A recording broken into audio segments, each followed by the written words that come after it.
division of Bhagavad Gita. And if we have to just reduce that to one word, the vision of Bhagavad Gita really is mukti. I mean, nothing else. See, I told at the bottom we have all the regular impurities of the mind, we call them. Shad Vikari, call it Ramayana. It is called Mala in Sanskrit, impurities.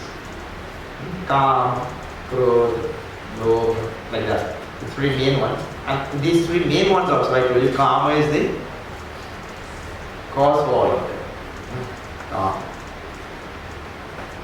And then, higher than that, we have me and mind on top, me and mind. And on top of that, we have delusion. On top, at the highest level, we have ignorance, avidya.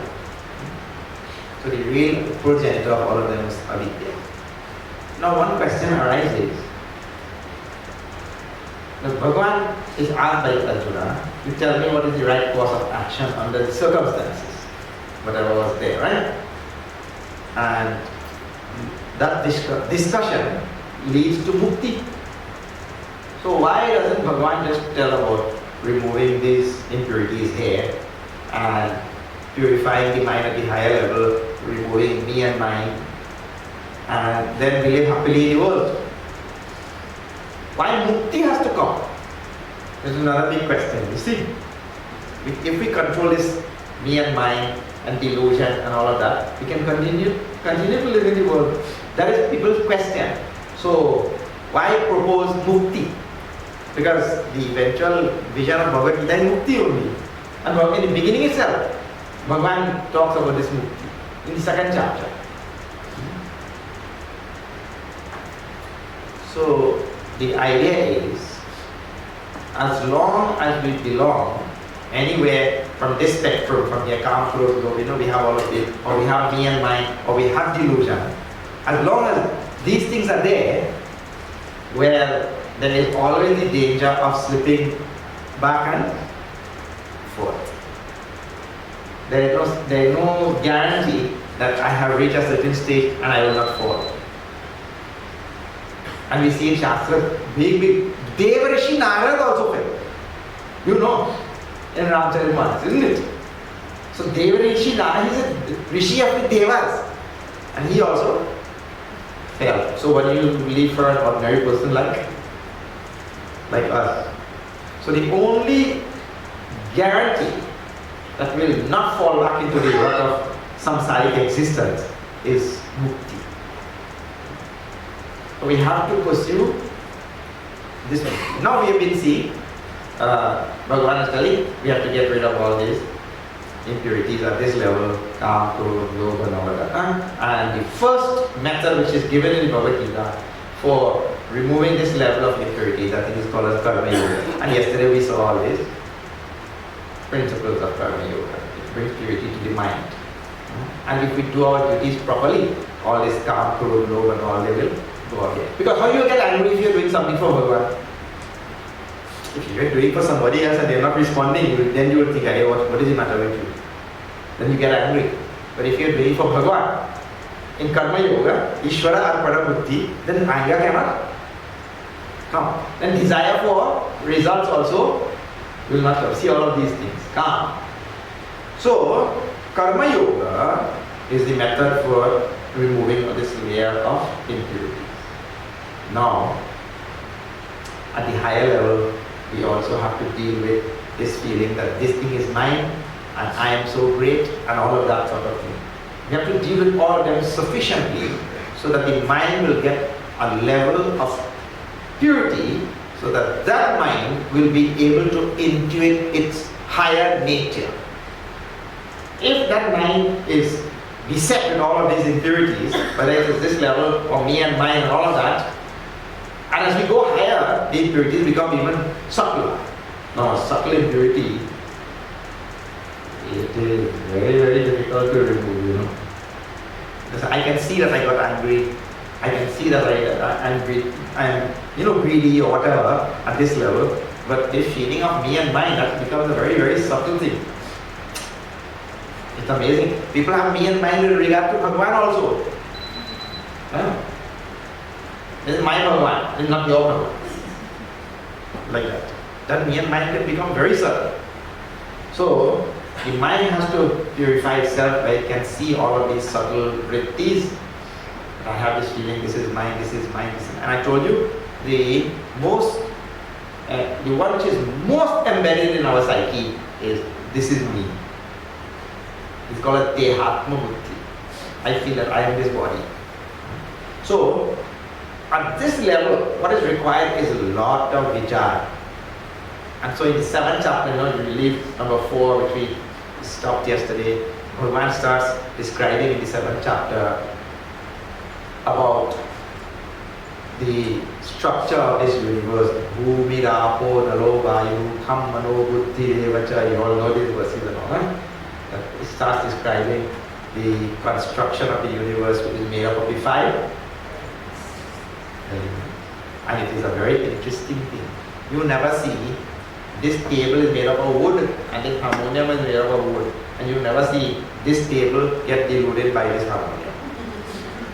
Both are made up of the same material and one does not get diluted by the other. Now see, all of us are also made up of the same 5 elements, isn't it? Every part of our being. Every part. Whole Antakarana and this gross body also made up of 5 elements. But one part gets diluted by another part. So now, what is required? Vichara is required. Why should I allow these 5 elements to get diluted by, enamored by, attached to another 5 elements? That is a very strange thing actually. This Maya of Bhagavan is a very, very strange thing. That is why we have so many texts that we have to study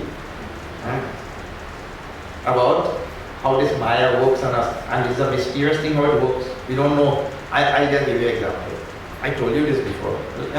When you study Bhaja Govindam, Bhagavan has there. He tells, Etan mam savasari vikaram manasiri chintaya varam.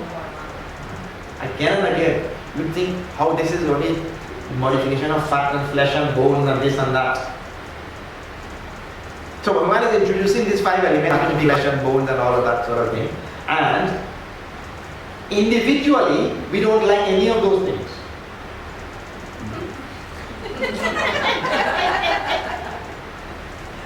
And you take this body, right? And you put a clothesline from there to there to clothesline. And you take clothes clip. And you take Ziploc bag. And now you put all the hair in one bag. And you hang it here. And you put all the teeth. You see? All the blood, bone, flesh, pus, bile, saliva, skin. Put them in bags here. Now you walk down the line. Which one do you like? Some people when they see the blood only they faint. Yeah. And now Maya does such a nice job. Maya packages all the same things. Same things. Package it really nicely and all.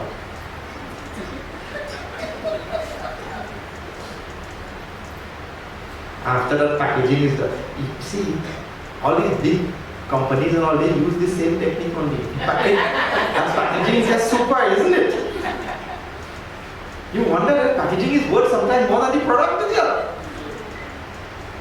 So Maya packages all of these things which are despicable. Adam, Sharir is called in Ramcharitmanas. Despicable, nobody likes. But when it is packaged so well, then this jiva has to do some reflection now. This is why vichar is required.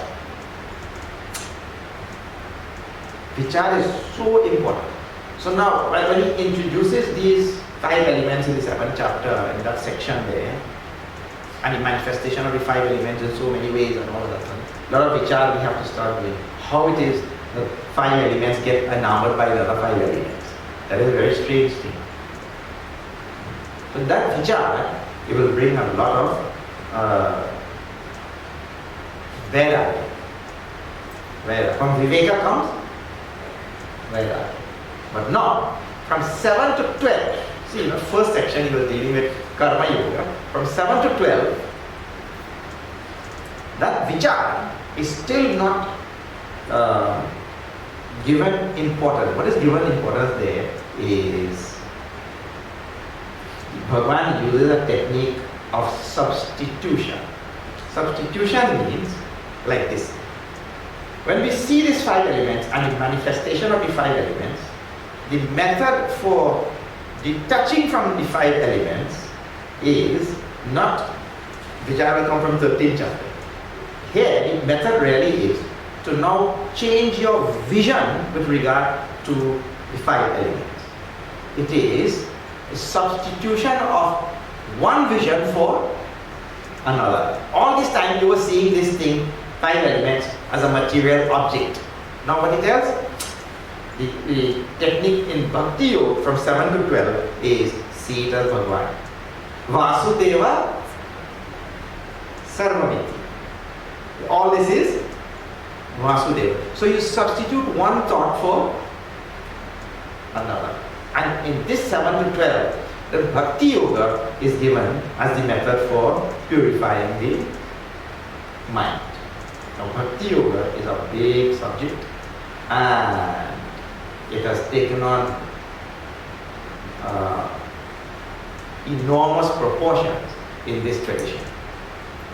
And with regard to Bhakti Yoga now, for the purification of mind and for removing this me and mine and all of these things, people ask this question. Now I'm sure that you will be familiar with it. Look here. Those who are in the Bhakti Marg, they say that through Bhakti alone we can gain Mukti. And those who are in Jnana Marg, they say no. We need Jnana for Mukti. So this toss-up between these two people, tussle, has always been there. So if Bhagavan Shri Krishna has to answer this question now, in this section from 7 to 12, which is Bhakti Yoga, can you get Mukti by Bhakti or do you need knowledge for Mukti? Bhagavan Shri Krishna has to answer this question. He uses a very, very nice, I'll tell you now. See in the 10th chapter, he did. I don't remember. I can find it.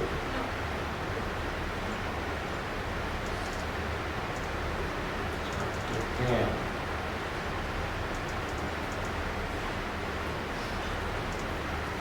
Yes. 10 and 11. Chapter 10, number 10, 11. See. Bhagavan answers this age-old question. Can you get Mukti by Bhakti alone or what? Or do you need Jnana?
explanation in scriptures is this, that ignorance, which is the progenitor of all the problems, all the impurities, ignorance only has one antidote. So bhakti is not an antidote for ignorance. So no matter how much bhakti we have, that cannot remove ignorance. So that is the presentation.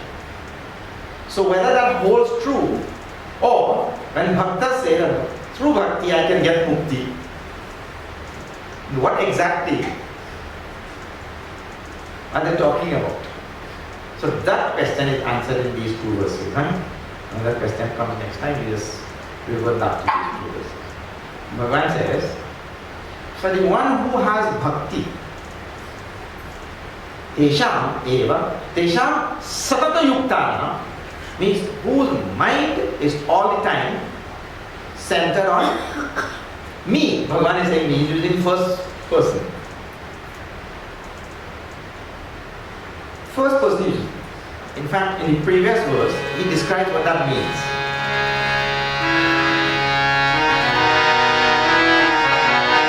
Shri Krishna Sharanam Mama, Shri Krishna Sharanam Mama.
So the bhaktas claim by bhakti we can get mukti. And Bhagavan describes the bhakti that is required. And the short answer to that question is yes, by bhakti we can get mukti. But then how? Because bhakti is not an antidote to ignorance. So first of all, Bhagavan describes what that bhakti is that we must have. And it is this bhakti really which will remove all this feeling of me and mine. Because if Bhagavan has, if I have love for Bhagavan, then only Bhagavan is mine. Nothing else in this world is mine. What is required is real love for Bhagavan. And also, I do not exist also. Only for a person who has real bhakti, I also do not. Kabir Sahib has written on one place. I am sure you will have heard.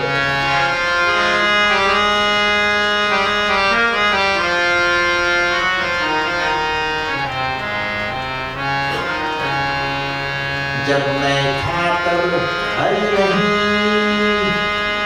अब हर है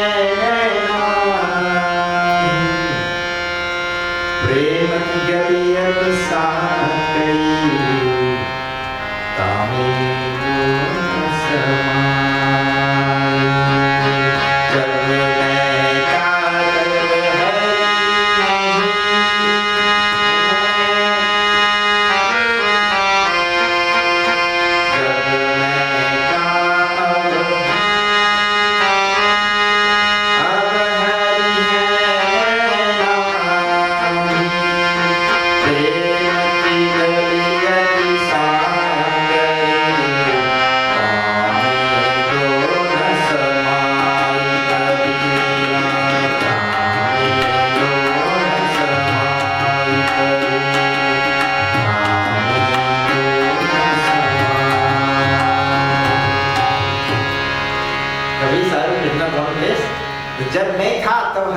When I was there was no hurry.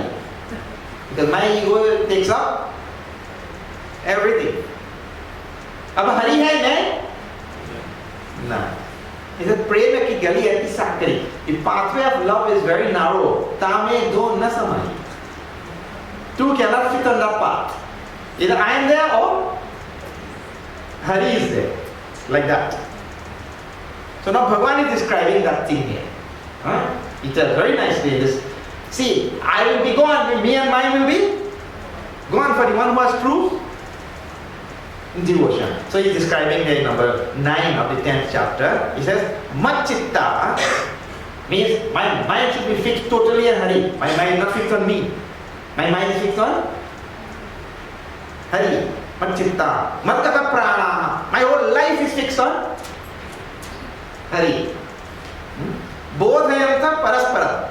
Then when I meet others, I talk about Hari. I talk about Bhagavan. Not I talk about me. So if I am doing that all the time, then I forget my own self. So then me and mine, this thing will go away. Bhakti requires this. In Hindi they say, sadhu sadhu se mere hoi Ishwar ki baat. When one sadhu meets another sadhu, they talk about Ishwar. Gada gade se mere hoi lakam lakam. When one donkey meets another donkey, they have kick only.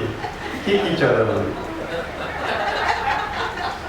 So, when we meet, we should talk about. So, Bhagavan is describing the pathway of bhakti, like this. My mind is on Bhagavan. My whole life is for Bhagavan. When I meet others, I talk about Bhagavan.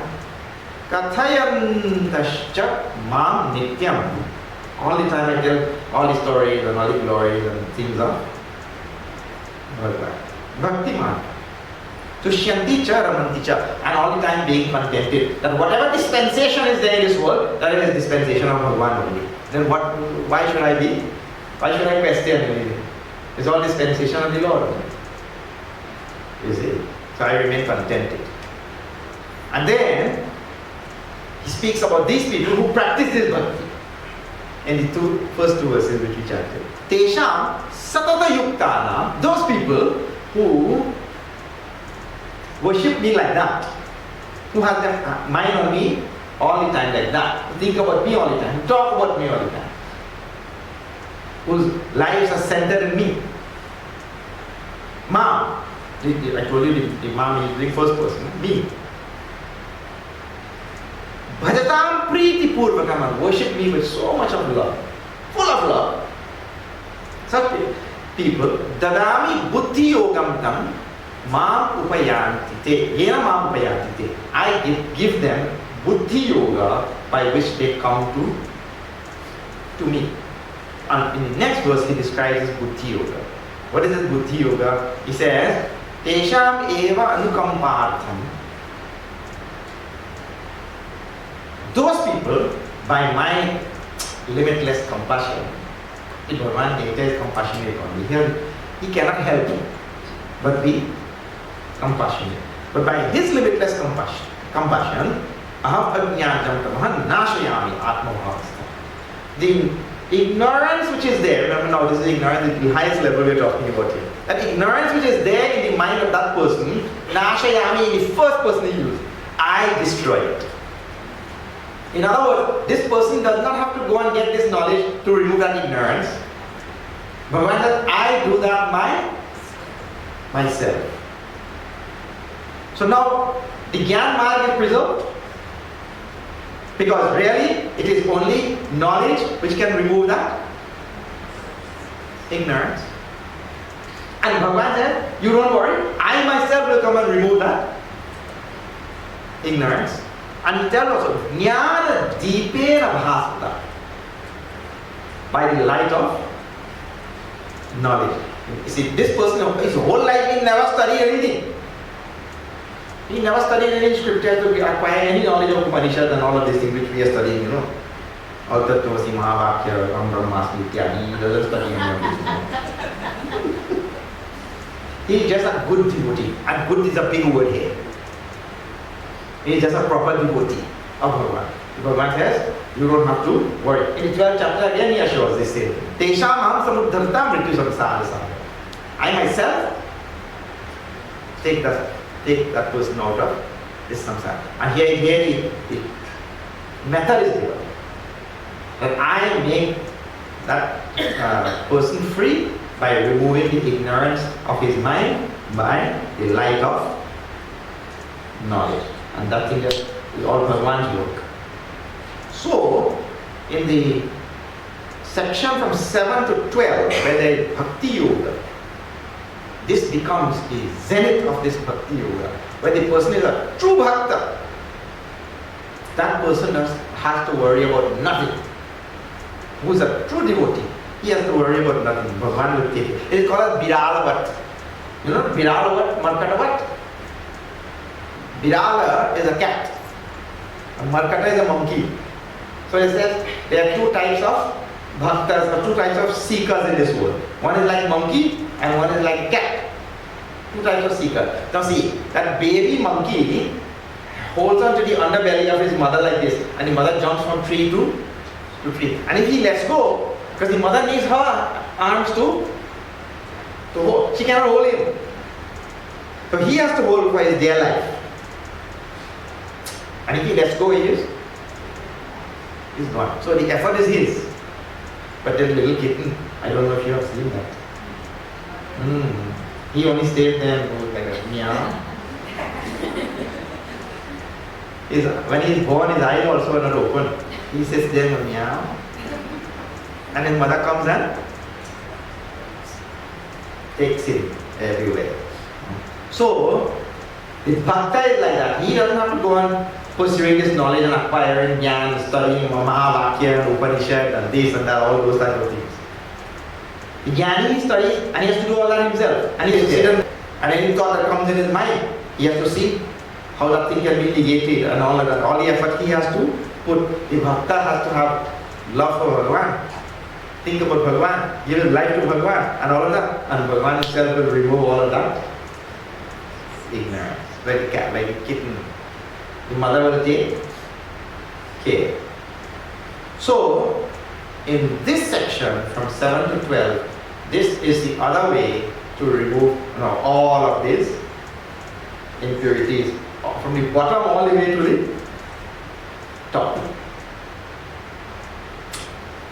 And now, from 13 to 18, the last 6 chapters. So, you see, first 6, Karma Yoga, to remove this Kam, Krodh, Lobh, Moha, all of this Matsara, and all of this thing. Bhakti Yoga from 7 to 12 will remove everything for the Bhakta who practices Bhakti properly, all the way to ignorance. Because Bhagavan himself will show up there. And now the last one is for those people who like to study a lot, who like to, think about Upanishad, who like to do a lot of vichar, and who don't like all this bhakti thing. Some people say, I don't understand why they want chanting, ching, ching, ching, ching, ching.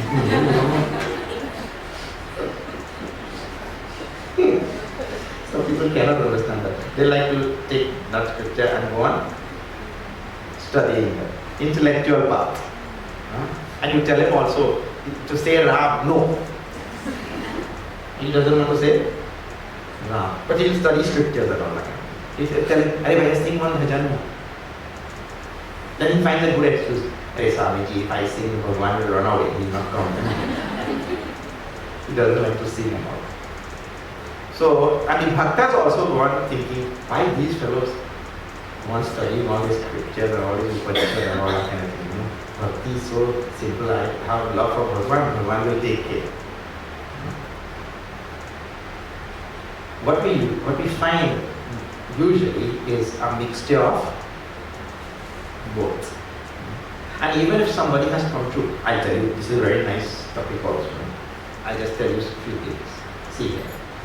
Ved Vyasji was such a great intellectual, and after compiling all of these Vedas and writing Mahabharata and all of that, Ved Vyasji, such a great intellectual. Still, he was not feeling satisfied until he was told by Naradji that you have to write Bhagavatam. So the intellectual path through which he came still did not make him feel satisfied. And so he had to write Bhagavatam, which is the very epitome of Bhakti Marg, you see. Valmiki ji also wrote Ramayana. And it's centered on dharma and jnana and all of these things. Valmiki ji.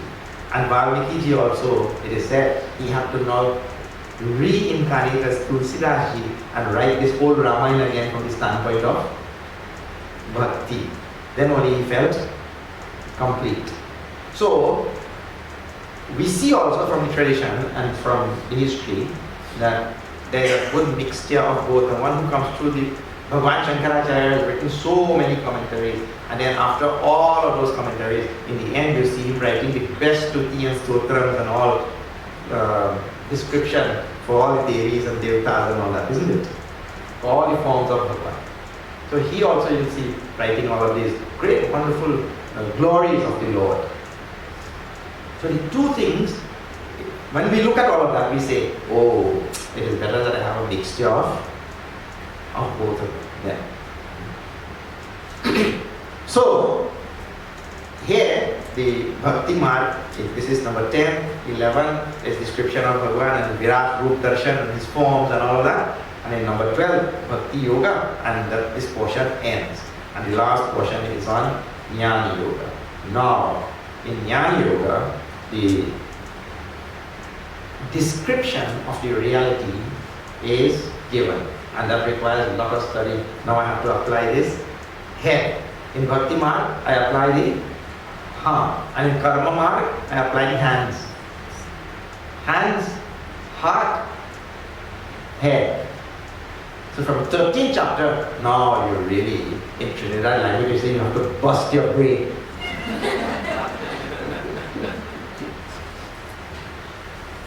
And now, if you really want a summary of the 6 chapters from 13 to 18, the summary is to be found in chapter 15. It is an amazing chapter. That is why you see it chanted so many times. Do you know how many verses are there in the Bhagavad Gita? 700 verses. You know that, right? 700 verses.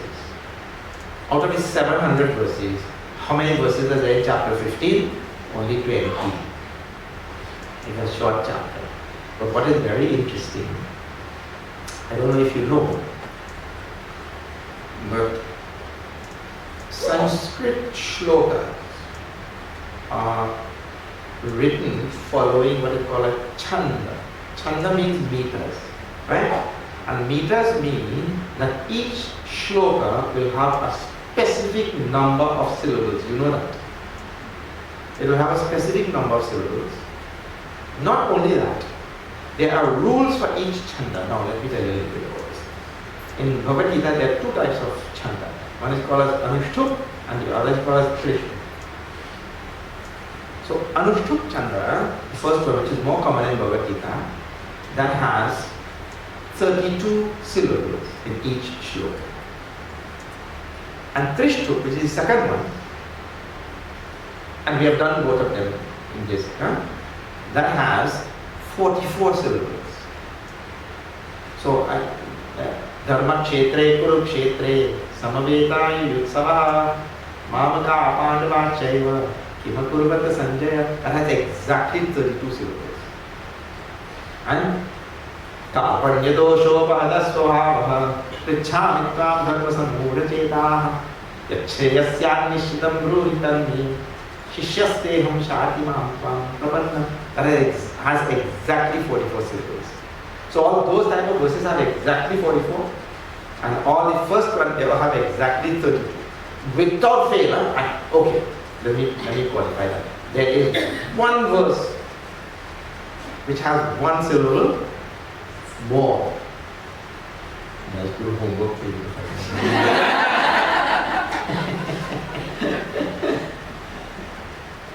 That is called as Arsha Prayog.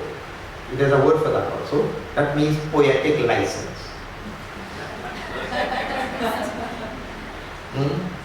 So one verse, one place has one syllable more in the whole Bhagavad Gita. Anyway, so now, how many verses? 700 verses. Right? And Chanda is so specific and so precise that every verse will have specific number of syllables. Second thing, there are rules which tells in Anushtup Chanda or Trishtup which syllable will be long and which syllable will be short. Like Vipra, that V is short, and Veena, that V is long. So the rules for Chanda will also tell this syllable should be, the fifth syllable should be long, the seventh syllable must be short, otherwise you don't satisfy the requirement of the Chanda. Like all these wonderful things are there. Eh?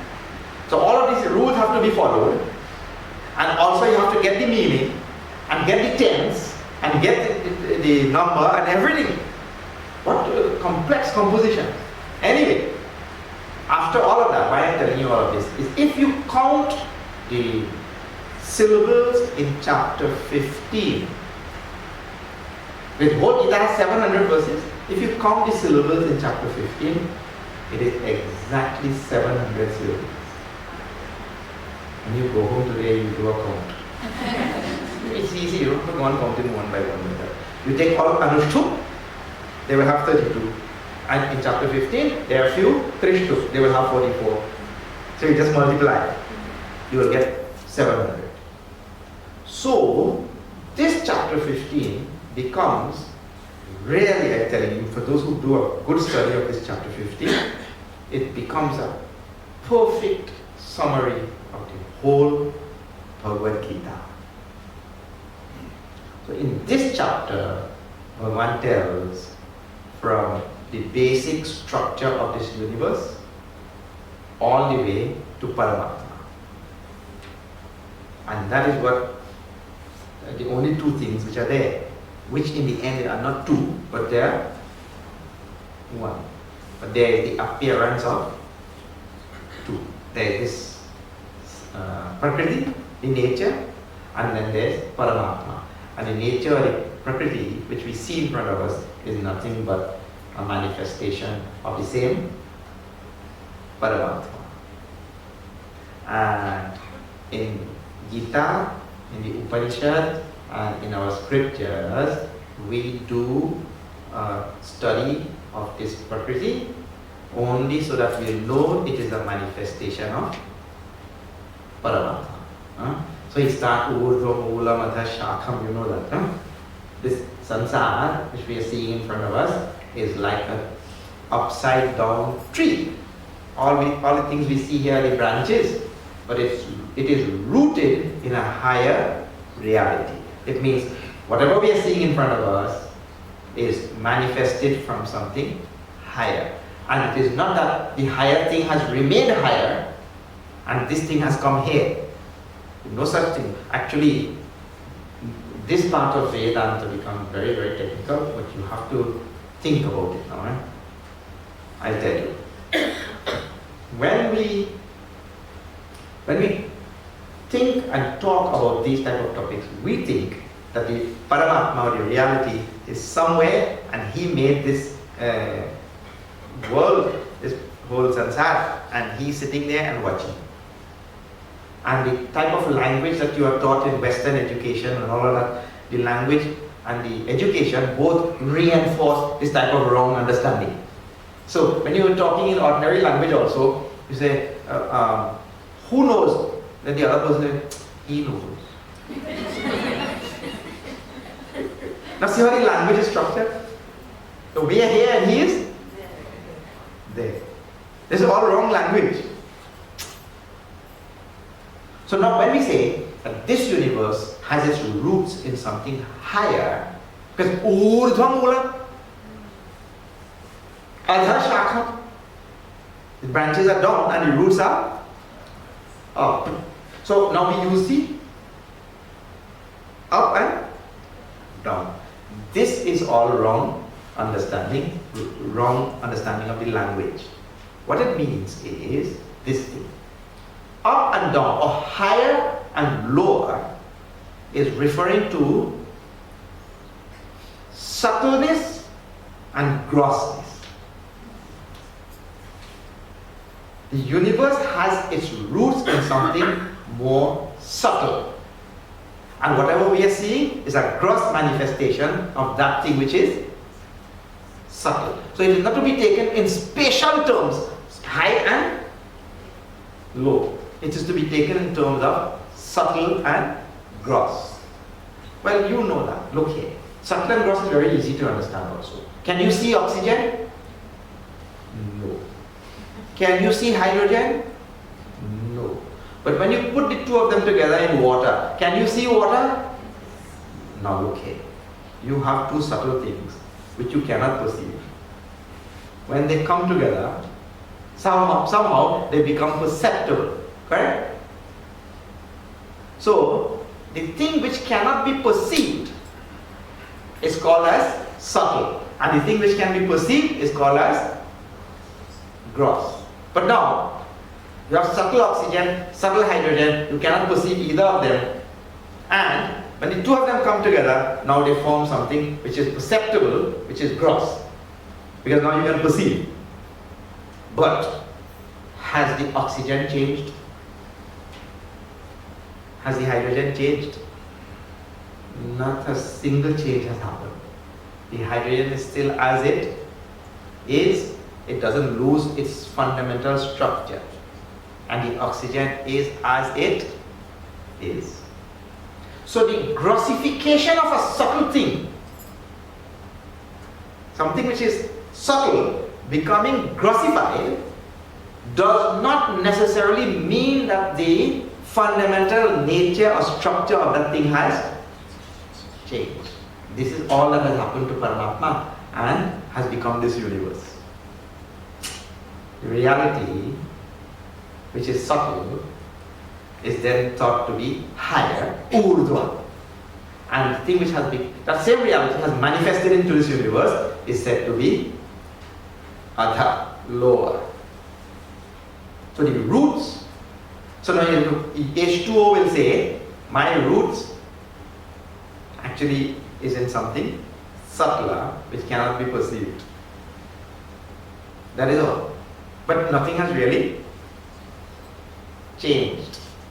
Bhagavan doesn't undergo a change to become this universe. Now see, all this type of knowledge is in the beginning there.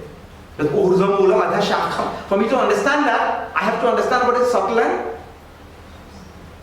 gross.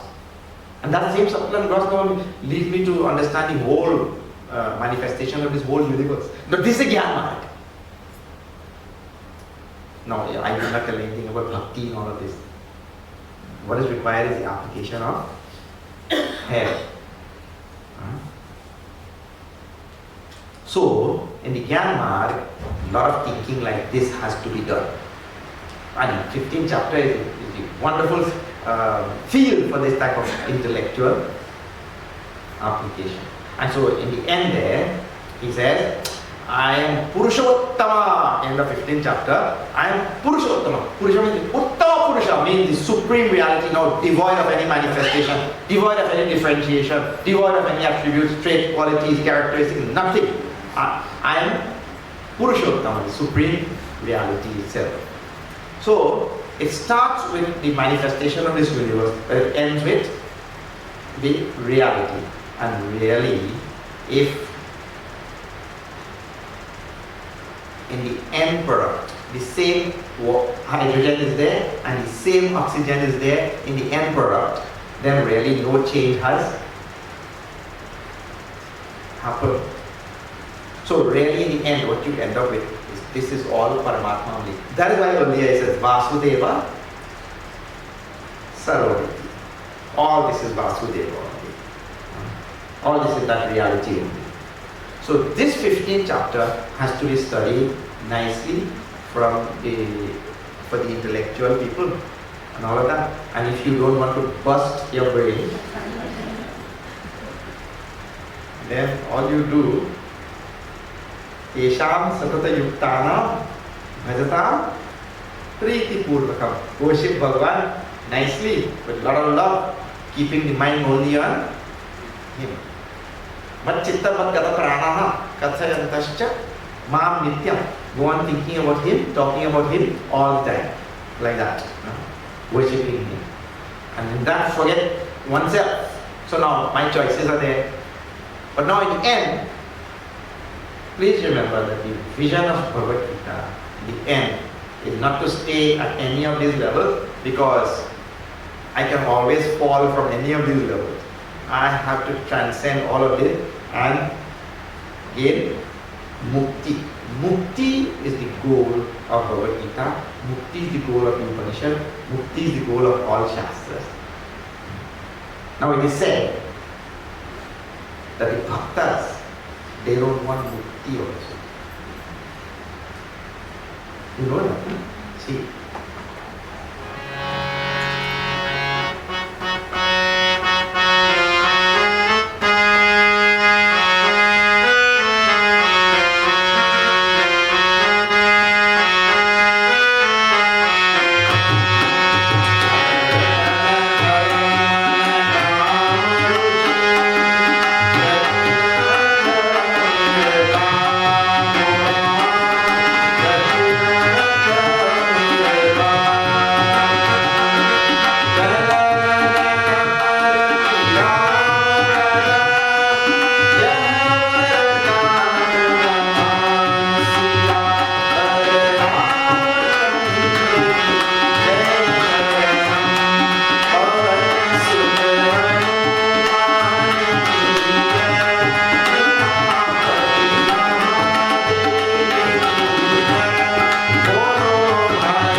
So in Bhakti Marg, this is what bhaktas say, I don't want always mukti and all that kind of thing.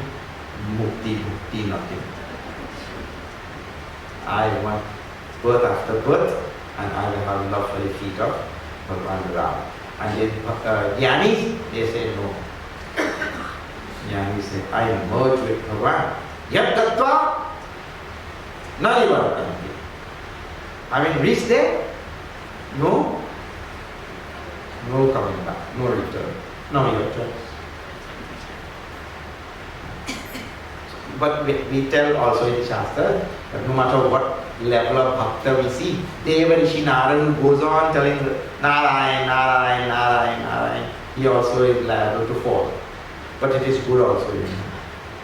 When bhaktas fall, they say what? I fall in the lap of Bhagavan.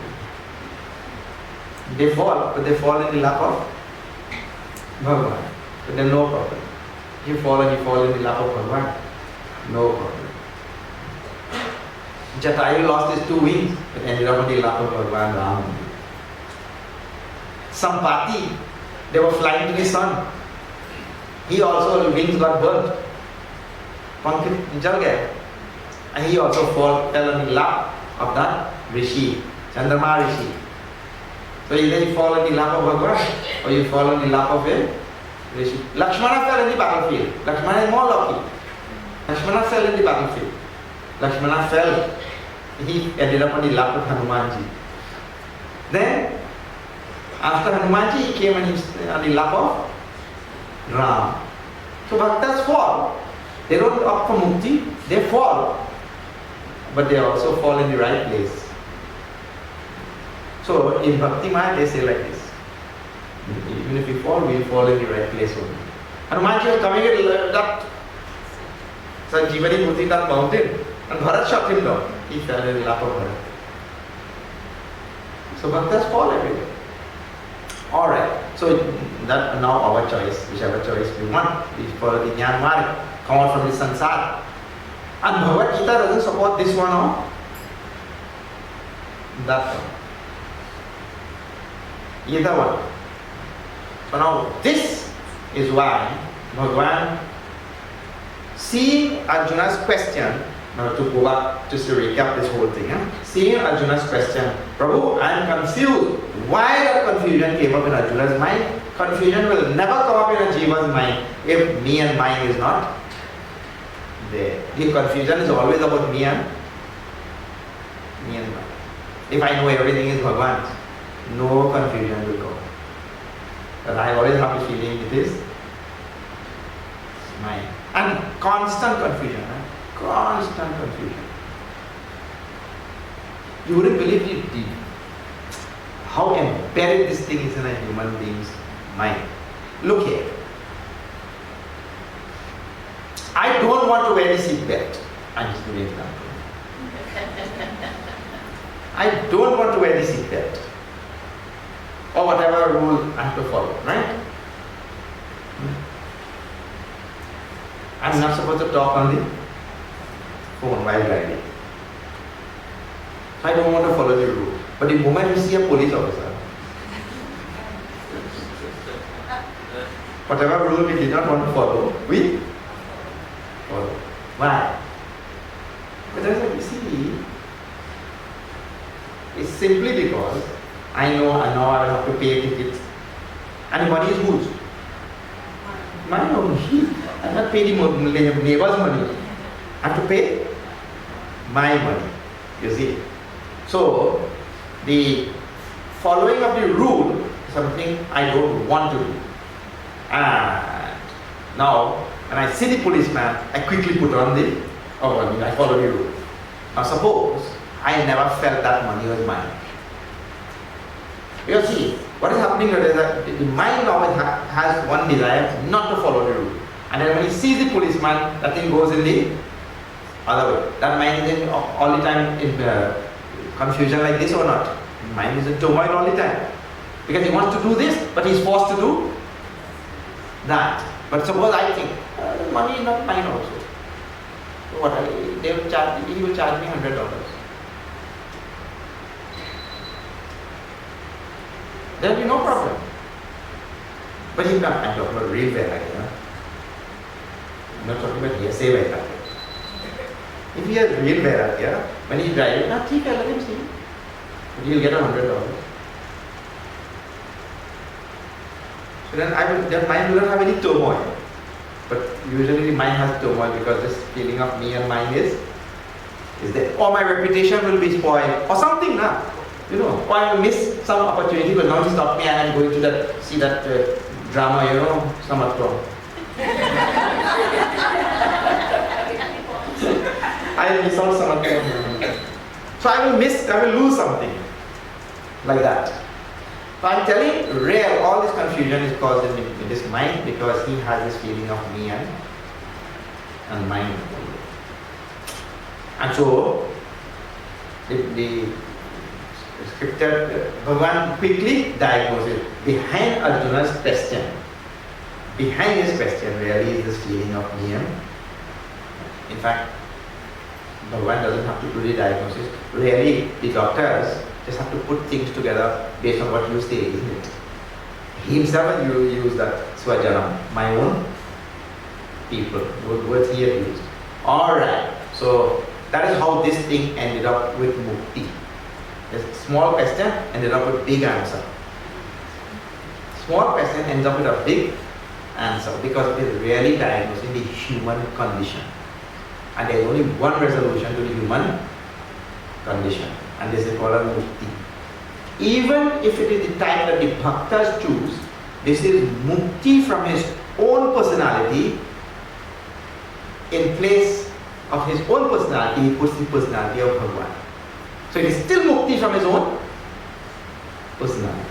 He replaces his own personality with Bhagavan. Bhagavan's wish, Bhagavan's desire, Bhagavan's karma. But Bhagavan is doing. He is the doer, he is the karta. Everything he removes from himself and puts to Bhagavan. Even if he doesn't get this Mukti and merge with Bhagavan, still he has replaced his own personal desires and wishes and all that kind of thing.